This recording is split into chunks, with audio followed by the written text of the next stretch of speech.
سماها بالدولة اللقيطة. خطيب مسجد سوداني يفتح النار على الإمارات ويقول: دولة لقيطة. قامت هذه الدولة على أكتاف أهل السودان الذين عمروا هذه الدويلة يوم أن لم تكن دويلة، وكان السودان مدرسة عندنا في الأساس عمرها أكبر من دولة الإمارات. مدرسة والله، مدرسة بتاعت أساس أو بتاعت ابتدائي عندنا في السودان أقدم وأعرق من دولة الإمارات ذاتها، لكنها في الأصل هي دولة اليهود.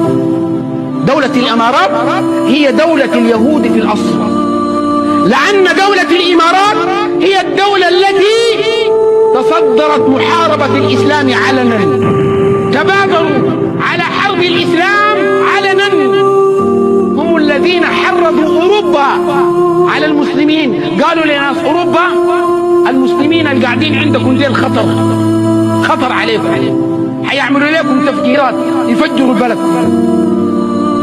وفي ذات الوقت يستقبل بن زايد وزبانيته يستقبل باب الفاتيكان استقبال الفاتحين. دخل باب الفاتيكان في دولة الإمارات تصحبه النجدات ماشيين وراه، والله يعظموا أكثر من رئيس الدولة.